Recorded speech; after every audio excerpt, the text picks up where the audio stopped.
Hi, this is Tom. In this episode of Now What, we're going to talk about what I had to do to field engineer a proper mount for my new Starlink Gen 3 dish. What I wound up doing, and I've only had it up for about a week, and if I'd known at the time that I was doing this install that this would have been what I hope is good video material, I clearly should have done this before I got it all installed and up on the roof. But in any event, it is what it is. So here's the deal.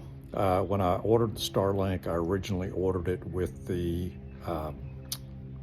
standard pole mount kit. My intent is I have it installed up on the roof. It's a two-story house. It's up above the roof of the garage. And so I thought, well, I use a J mount, as I'll show you when I get up on the roof, a J pole, and then just attach the pipe mount or pipe adapter to that. I'm here to tell you that did not work. I wound up having to modify the setup and take parts out of the Starlink wall mount kit, as I will show you. But the pipe adapter was utterly unacceptable and insufficient for the job. So I'm going to show you that real quick, and then I'll show you the parts that I used out of the wall mount, and then we'll go on up on the roof and I'll show you. I want to check everything. We got some bad weather coming in here to Texas tomorrow, or tonight and tomorrow, so I want to make sure everything is totally dialed in. But in any event, so on the pipe mount, let me pause and show you. So this is the Starlink pipe mount that I had ordered, and it came with the Starlink dish. It is well made in terms of the physical materials. However, the design should be an embarrassment for Mr. Musk.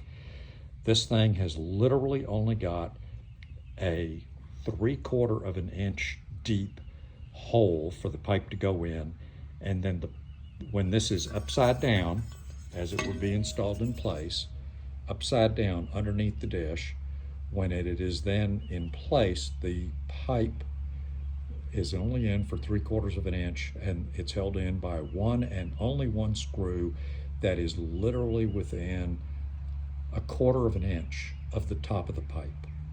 Just a nightmare design. So clearly I'm not putting this in place on my roof with the kind of winds that we have out here in the country. So instead, what I wound up doing was getting the wall mount kit. And what I did is I took this spot, which is the bracket, and then I took, in this hole is the pipe, which are right here. And so those are the two pieces that I used out of this kit to install the dish up on my roof. So let's go on up and I'll show you up there. That is where we're heading. If you're squeamish or afraid of heights, don't look, wait till I get up there.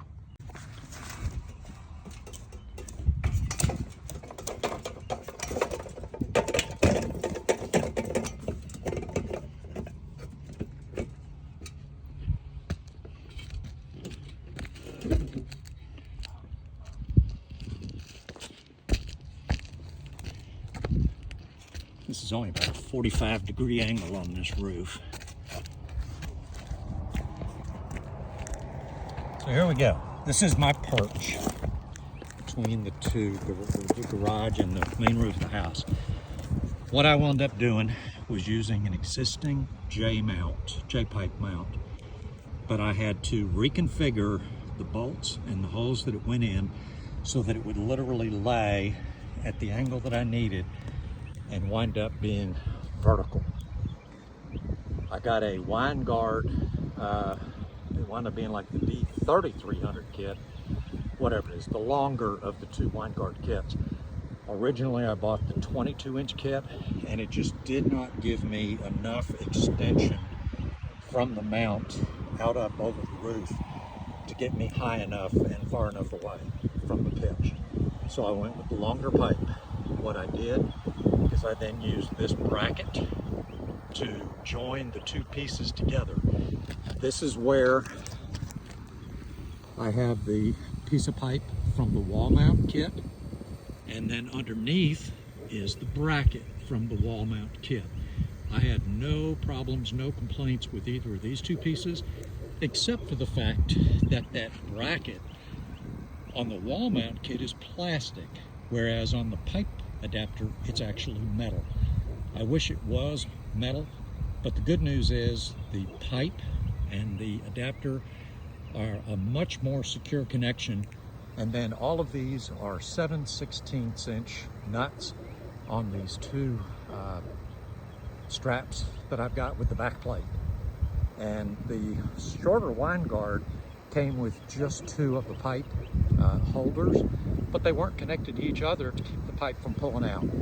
So I got this back brace off of Amazon, and then I just secured the cable coming out of the antenna with some zip ties, and then ran it across the roof all the way over there to where it goes in at the second story, into where I have the router. So anyway, that's what I did. So far it seems to be working. I've got a totally unobstructed view of the sky. Starlink is very happy. I got a real pretty blue diagram on my obstructions test, and this is it.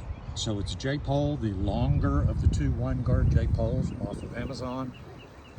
I then used the pole or pipe and the bracket out of the wall mount kit and beefed it up with this double backed pipe joiner brace. And I think we're good to go. So while I'm up here, I'm just going to check all my nuts and make sure I'm ready for all the wind that's coming tomorrow. They're predicting 40 mile an hour winds. But this is the view from up here. That's looking essentially to the north where the antenna's pointing. So anyway, that's what I wound up having to do because the pipe adapter was just garbage. So hope this helps somebody else that's having this problem and trying to figure out how to field engineer it, but that's how we do things in Texas.